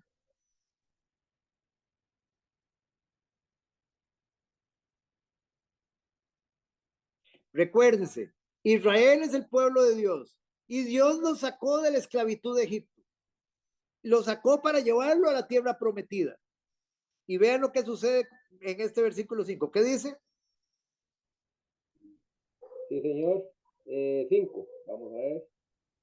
5 dice: mas quiero recordaros, ya que una vez lo habéis sabido, que el Señor, habiendo salvado al pueblo, sacándolo de Egipto, después destruyó a los que no le creyeron. Ahí está. Él sacó al pueblo de Israel. Lo sacó con señales, con prodigios, portentosos, todo lo que vieron ellos. Y toda esa generación que salió de Egipto todos los hombres mayores de, digámoslo así, dice que murieron, todos quedaron en el desierto en esos 40 años que el Señor los puso a vagar. No entraron a la tierra prometida. ¿Cuántos fueron los que entraron? Solo 2. Y todos los niños. 2 y los niños. Josué, ¿y quién más? Y Caleb. Los únicos 2 que entraron. El resto murió en el desierto. Y no eran el pueblo de Dios. Sí eran el pueblo de Dios, pero ya andaban adorando a Moloch. Ahí andaban adorando a Renfán. Ahí andaban adorando al becerro de oro. Digamos, jalando el tabernáculo de ellos. Ahí andaban sacrificándole niños a otros dioses. Ese es el punto. Y hoy es lo mismo en la iglesia. Hoy es lo mismo. Hay un montón de gente que sigue hoy viviendo de esa forma. Andan cargando el tabernáculo de su Dios dentro de la iglesia del Señor hoy. Don Oscar, Sí, señora. pero me queda así, ahora que usted tocaba de los hombres que tienen con injusticia la verdad, ¿verdad? Ajá. He pensado mucho, pues yo fui formada en la iglesia católica, en una escuela de monjas y de todo, y a mí me enseñaron la mentira, porque para mí era, yo sentía que cuando yo empecé a estudiar la palabra sola, empecé solita, digámoslo así, pero era el Espíritu Santo guiándome, ¿verdad? Ajá. Yo me encontré este pasaje y a mí algo me decía que parte de lo que hacía, digamos, la iglesia y otras denominaciones es detenerla con injusticia la verdad, porque me estaban guiando a un camino que no es. Uh-huh. Simplemente hoy la palabra, vemos las iglesias cristianas haciendo lo mismo. Están llevando a gente con injusticia sin conocer a la verdad. Digamos, yo no sé, ¿verdad?, cuál es la posición, todavía no soy muy conocedora, yo apenas me estoy reuniendo con usted, pero con el doble matrimonio. Le están diciendo a la gente, cásese y usted viene de un matrimonio, ahora, pero está bien, yo podría decir, ok, vienen del mundo y no conocían a Cristo, pero ya yo lo estoy viendo o sea, estoy viendo esto agarrando fuerza entre cristianos, o sea, gente que conoció a Cristo, se casó haciendo el pacto y el juramento en el nombre del Señor Jesucristo. Y ahora ya me puedo divorciar también porque el esposo me salió esto y la esposa me salió eso. Entonces, también, ¿cómo pasa? A mí lo que me duele es porque la iglesia, o digamos así, las iglesias están deteniendo la verdadera palabra. Y entonces, ¿qué pasa con estas personas que están siendo mal adoctrinadas, mal enseñadas? Ok, entonces, muy bien, muy bonita tu pregunta, pero vea qué interesante. ¿Cómo me garantiza que esa persona me garantiza, digamos, su persona, digamos, Chari, usted, digamos, por ejemplo, estamos siempre en el ejemplo, que ese matrimonio que se está divorciando, que dicen ser cristianos, son verdaderamente cristianos? Ese es el punto, porque vamos a poner un caso. Si yo soy un verdadero creyente, ni siquiera me pasa por la mente divorciarme, porque es un pacto, no es un pacto de hombres, es un pacto con Dios. Es un pacto con Dios donde Dios fue testigo. Entonces ahí empieza todo. A mí, yo muchas veces cuando han venido a pedirme consejería a una pareja, yo lo primero que les digo, pero ustedes son cristianos. Sí, nosotros somos cristianos y quieren divorciarse. Sí, es que ya no podemos, pero, pero entonces ustedes no son cristianos, porque un cristiano ni siquiera le pasa, o sea, la palabra divorcio no existe en un verdadero creyente. No existe. Ah, ok, ahora viene otro punto. ¿Qué pasa si uno de ellos sí lo es y el otro no? ¿Qué pasa si el que no lo es se fue en adulterio y lógicamente la otra persona, el otro cónyuge que sí lo es, no puede asimilar, digamos, un ejemplo, el perdón y se acoge ahora a la palabra y dice, no puedo, porque no puedo, ya es una cosa que no puedo, digamos, se acoge a la palabra y esa persona el día de mañana se vuelve a casar, puede hacerlo, porque la misma palabra de Dios le deja el chance al cónyuge ofendido, si es un verdadero creyente, de volverse a casar.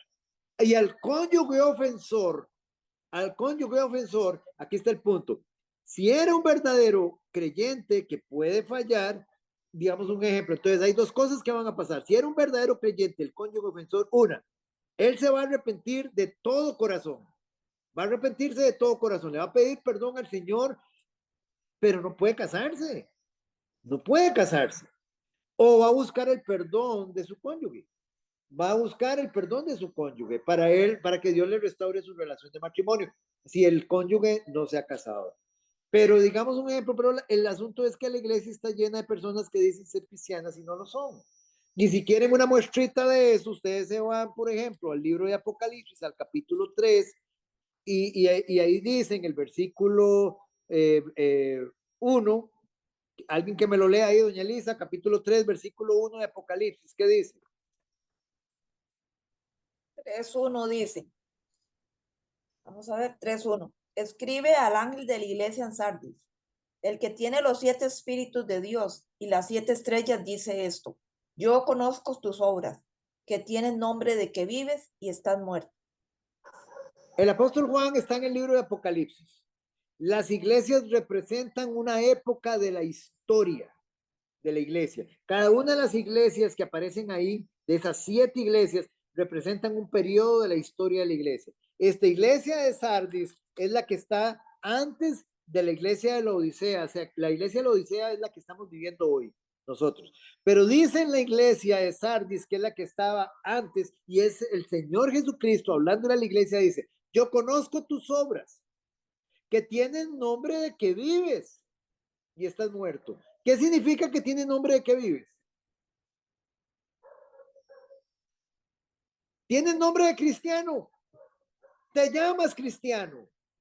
Te llamas redimido. Te llamas nacido de nuevo. Pero estás muerto.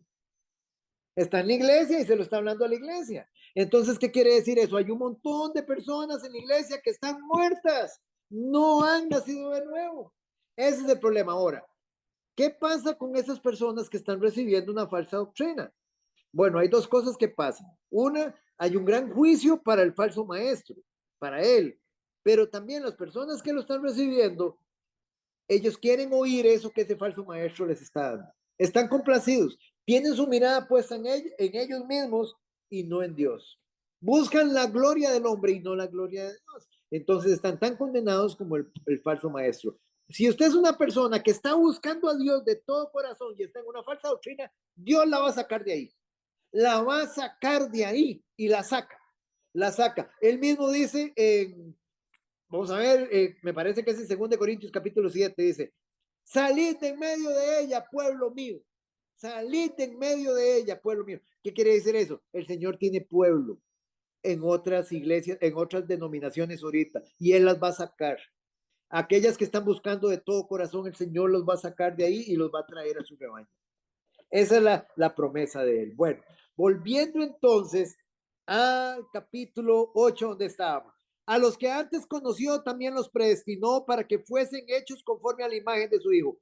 Dice, para que Él sea el primogénito. ¿Quién es el primogénito? Cristo. ¿Qué significa la palabra primogénito? El preeminente, el supremo sobre los hermanos. Él es el preeminente. Entonces, ¿qué es lo que quiere hacer el Señor con nosotros? Conformarnos a la imagen de su Hijo. Ese es el plan de Dios. Por eso nos salvó, para que seamos conformados a la imagen de su Hijo, para que lo representemos, para que mostremos el carácter de su Hijo, santo y perfecto. Muy bien, ese es el plan. Aparte de eso, recuérdese que en Efesios también nos dice, en Efesios capítulo 2:10, que Él nos ha preparado obras para que nosotros andemos en ellas. Él ya las ha predestinado, las ha predeterminado, obras para que aquellos que han sido llamados andemos en ellas. ¿Qué son esas obras? Bueno, usted ahora es una persona que ora por los enfermos, usted es una persona que le lleva la palabra, usted es una persona que le lleva el evangelio a aquella persona. Usted ahora está en los negocios del Señor. ¿De qué manera? Porque el Señor así lo predeterminó. Él lo predeterminó, Él lo predestinó. Entonces, todo eso, ¿cuándo se hizo? Antes de la fundación del mundo. Y dice el versículo 30. Y a los que predestinó, a los que predeterminó, a estos también llamó. Ahora sí los llama, ve. Primero Él todo eso lo hizo antes de la fundación del mundo. ¿Qué hizo antes de la fundación del mundo? Nos escogió, nos conoció y nos predeterminó. Eso fue antes de la fundación del mundo. Pero ahora viene Él y derrama su gracia. Y derrama su palabra y su Santo Espíritu. Y nos llama. Y nosotros respondemos. Ese es el llamado. Dice, a los que predestinó, ¿a dónde? antes de la fundación del mundo, dice, a estos también llamó. ¿En qué momento nos llamó? Ahora sí, tiempo real. Ahora sí, en el momento que el Señor, nosotros respondimos a su llamado, a través de la palabra y su Santo Espíritu. Y a los que llamó, a estos también justificó. Él lo justificó. ¿Qué significa justificar? Nos perdonó nuestros pecados. Él nos regeneró. Él nos perdonó, nos justificó, nos regeneró y nos dio al Espíritu Santo con nosotros. Ese es el orden. Y dice, y a los que justificó, a estos también glorificó. Y vean qué bonito esto. Yo le pregunto a doña Alba, ¿ya usted está glorificada? En tiempo presente. ¿Ya usted está glorificada en tiempo presente, doña Alba? O le pregunto a don Edwin, ¿usted está glorificado tiempo presente? Aquí dice que a estos también glorificó. Doña Eli, alguien que quiera, perdón, Antes de la fundación, estamos glorificados, ¿no? antes de la fundación del mundo, todo esto es el proceso, antes de la fundación del mundo, él ya ve a Chari glorificada, él ya la ve como un producto terminado, igualmente a doña Alba, igualmente a don Edwin, igualmente a Juan Carlos, a cada uno de nosotros nos ve como un producto terminado. Dice, a estos también glorificó.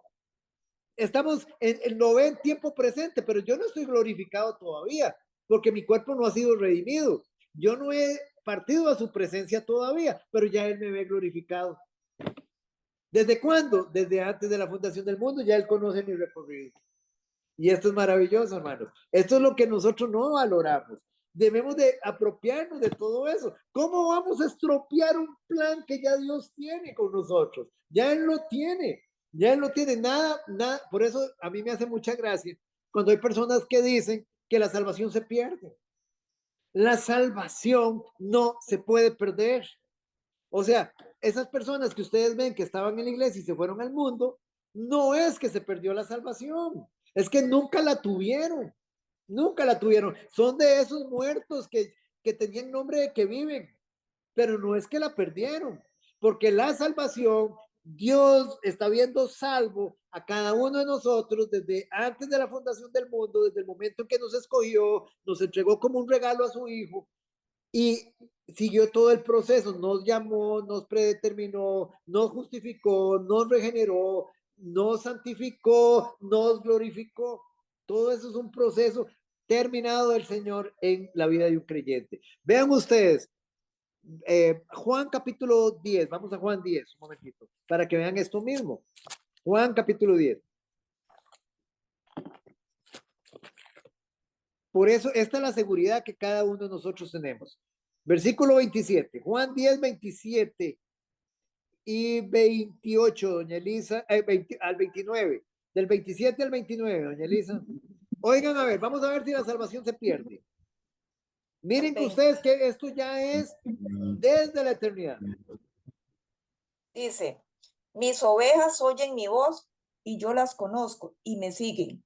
Y yo les doy vida eterna y no perecerán jamás, ni nadie las arrebatará de mi mano. Mi Padre que me las dio es mayor que todos y nadie las puede arrebatar de la mano de mi Padre. Veamos, mis ovejas, dice Jesús, mis ovejas oyen mi voz. La pregunta es, usted es una oveja de Cristo, ¿qué voz está oyendo? ¿Cuál voz está oyendo?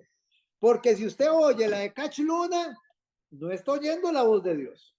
Si usted está oyendo la de Maldonado, no está oyendo la voz de Dios. Si usted está oyendo la de Dante Gebel, no está oyendo la voz de Dios. La voz de Dios es esta. Todo aquel pastor que predique la palabra de Dios, esta es la voz de Dios. Este es Cristo hablándonos. Él es la palabra encarnada de Dios. Entonces dice, mis ovejas oyen mi voz y yo las conozco. ¿Desde cuándo? ¿Desde cuándo las conoce? Desde antes de la fundación del mundo. Y me siguen. Hay que seguirlo. Dice, y yo les doy vida eterna. La pregunta es, ¿qué significa la palabra eterna? Eterna. Para siempre. Para siempre, para siempre. Es una vida, es un presente continuo, es una vida interminable. Y aquí hay dos cosas. Significa calidad de vida y tiempo interminable de vida, tiempo infinito de vida. Dice, yo les doy vida eterna. Entonces, ve qué interesante. Llega Jesús y le dio vida eterna a Edwin. Vida eterna, vida que no se termina. Y de pronto, ay no, qué tirada, me embarqué con Edwin, voy a quitarle la vida eterna. Hermanos, ¿qué significa eso?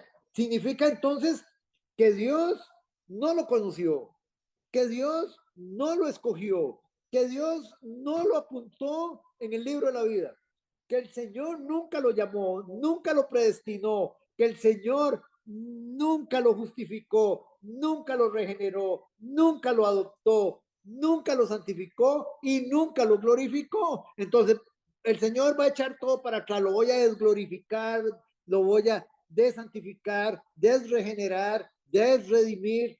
Hermanos, ¿ustedes ven lógico eso? Para nada, hermanos.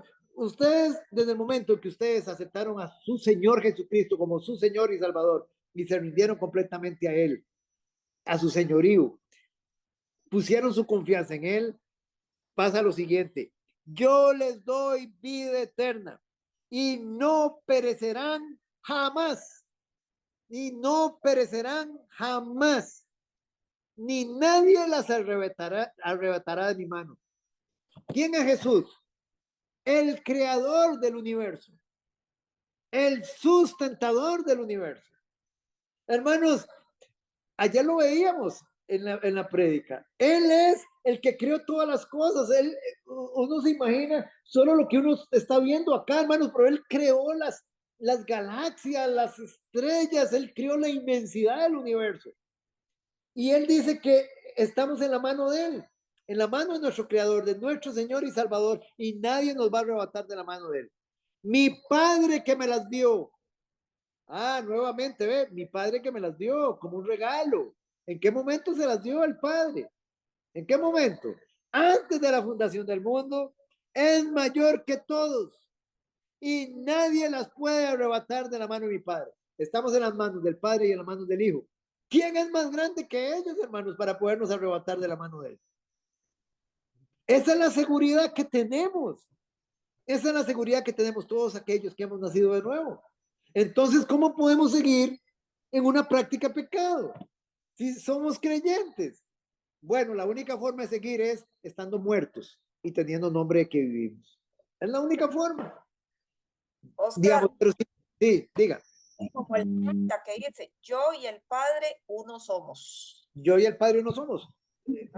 La unidad, digamos, la Trinidad divina. Estamos en manos de la Trinidad divina. Vean ustedes Romanos 11, vayan a Romanos 11. Nada más para que ustedes tengan esa seguridad. Esa seguridad. Romanos capítulo 11. Versículo, ya les digo,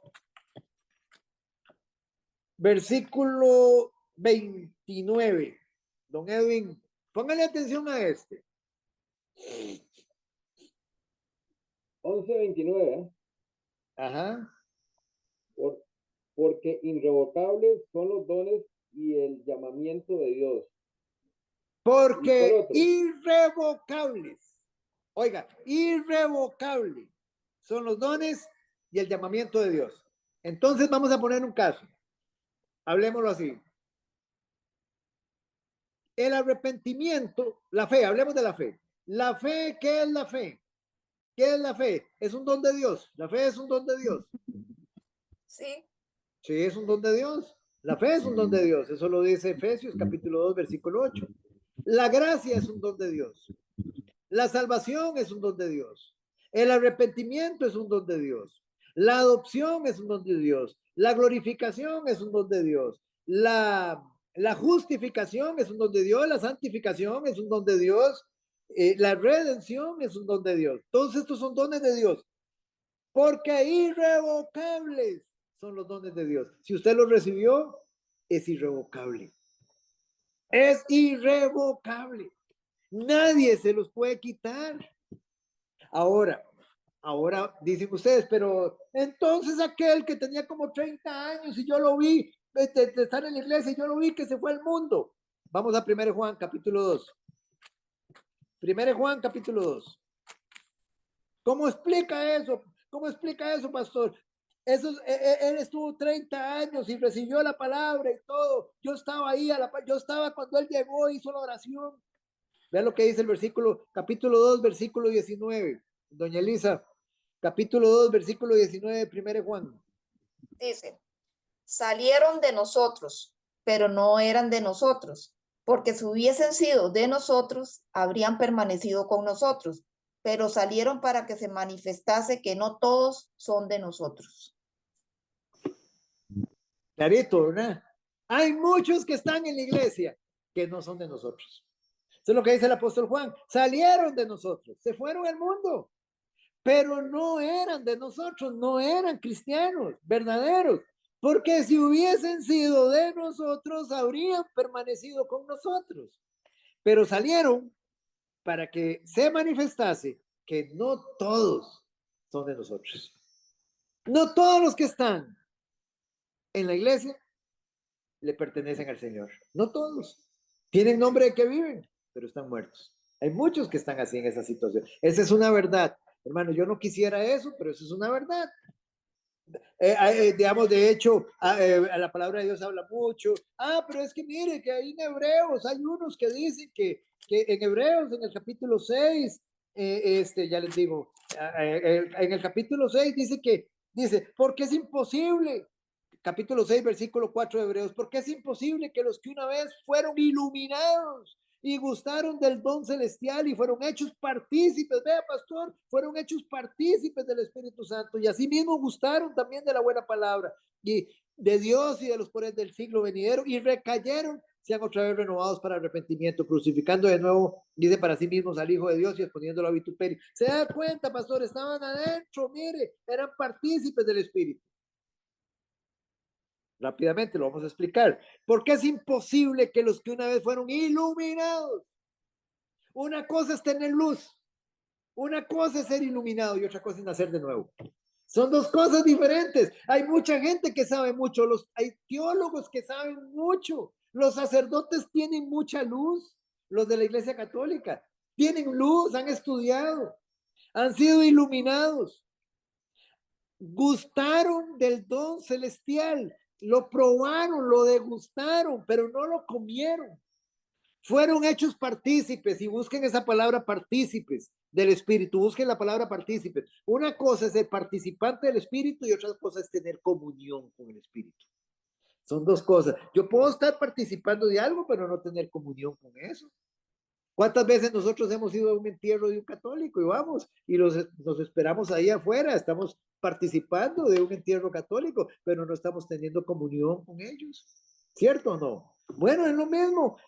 Ellos ven la obra del Espíritu Santo en la iglesia, son partícipes de la obra, pero no tienen comunión con el Espíritu, no tienen al Espíritu residiendo en ellos. Asimismo gustaron de la buena palabra, sí, ellos recibieron la palabra y decían, ay pastor, qué linda esa palabra, pero nunca se apropiaron, nunca la degustaron. La palabra para ellos nunca, digámoslo así, aunque era eficaz para ellos, nunca fue eficiente, porque nunca la tomaron. Recuérdense cuando nosotros explicamos lo de la palabra de Dios, una cosa es eficaz y otra cosa es eficiente. La palabra de Dios es viva y es eficaz, pero ¿para quién? Para el que se la toma. Usted puede tener en este momento un cáncer y estar muriendo, y a usted llega y le dan el remedio y le dicen, mire, esa medicina, esa inyección, si usted se la pone una vez por semana, es eficaz. Y usted tiene la inyección, la tiene en su casa, la tiene ahí en el botiquín, usted la tiene. Es eficaz para curar esa enfermedad. Pero si usted no se la puso, no es eficiente. Y es lo mismo que sucede con la palabra. La palabra es viva y eficaz. ¿Para quién? Para el que se apropia de ella, para el que la cree, para el que la pone por obra. Pero para el que no la pone por obra, para el que no la cree, para el que no la obedece,